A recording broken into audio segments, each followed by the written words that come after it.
All right, let's check out the masks panel inside of CS4, and you're going to find it's right next to the adjustments panel above the layers palette. If you've lost it or closed it or changed your workspace, you can always go up to the window menu and just go down to masks and you'll see it right there. Now, what the masks panel does is it's a way of giving you some tools to work on your mask. So you first need a mask in order to use it, and it gives you tools to do things to those masks without having to take your brush and go into the detailed levels of the mask and really to know the tricks of the trade to get in there and work on your mask. It's a way of doing some very common tasks without requiring a whole lot of work. Now, in this example here, what we're going to do is I'm going to select the ladybug and the flower that she's on, and I'm going to put this over a black background. So the first thing I would do is we need to make a selection. So I'm going to take my quick selection tool, which was new inside of CS3. All right, and it works just like a brush. Just click and just drag. If it selects too much like it did up here, just hold down your Option key on Mac or Alt key on PC and click and drag there. And then let's do the same thing toward the bottom. You can see it's a really neat tool. It just makes the process of selecting much quicker, hence the name Quick Selection Tool. All right, so what we have now is a selection around this. What I'm going to do is add a mask to it. And I could always do this in my layers palette, but now with the masks palette, all you got to do is go up to the top and click on that little icon up there. Let me zoom in for you, make it a little bit easier to see. You can see it's the one to the left-hand side here. It says Add a Pixel Mask. All right, so if I click on that icon, it's going to add a mask to the layer. Now the problem is I want to put this over a black background, and we only had one background layer, and it right now it's showing us transparency underneath because we only had that one layer. So what we're going to do here is make a black background. I got a little keyboard shortcut for you here. This isn't new in CS4, but it's just a neat shortcut. If you hold down the Command key on the Mac or the Control key on a PC and you click on the new layer icon, it places a new layer below the layer that you were working on. All right, it just saves a step. You know, normally you'd click on the new layer icon and then you'd have to drag it below. This just saves a step and it just puts it right below. And then finally, I would set my foreground to black, grab my paint bucket tool here, and just click on it to fill it with black. Now, take a look at the mask. It doesn't look so good, right?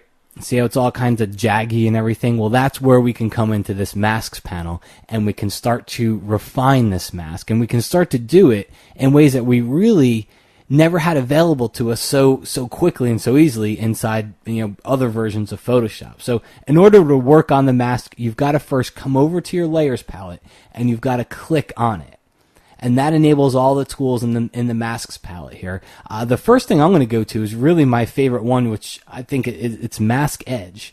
And what this does is this opens up a dialog box that lets us have all these different settings to work on the edge of our mask. I'm going to reset them all to 0 here, and we'll start from scratch.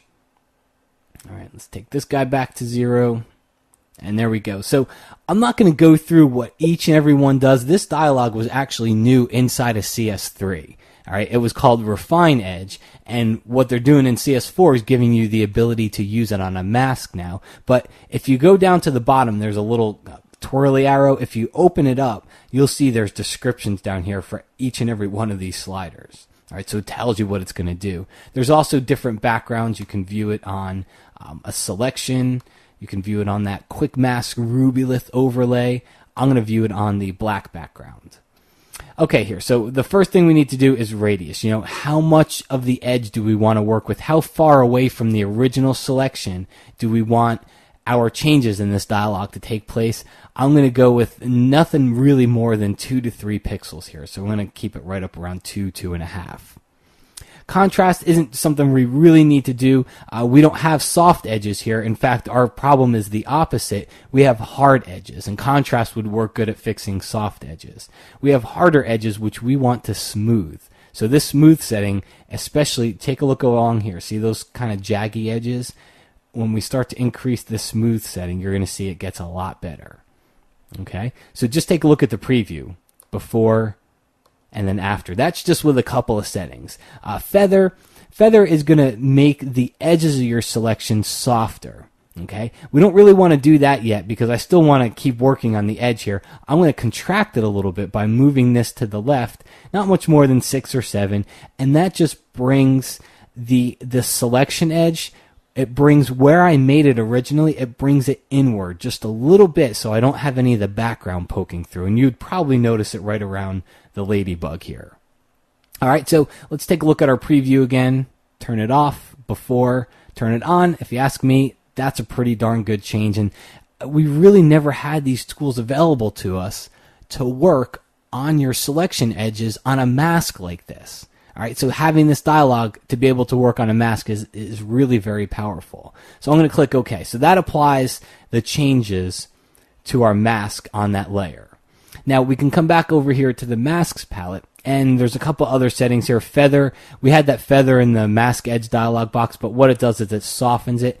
I'll soften it not much more than 1 pixel. If I go any higher, see what happens?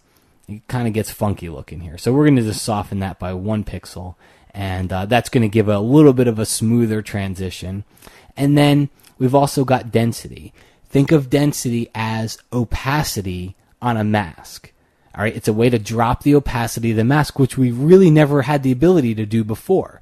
All you've got to do is drag it over to the left, and it starts showing us what we were masking away. Okay, remember the original background? That's what we had originally, but we added the mask and it hid the background, and it was showing us what? The black layer that was underneath.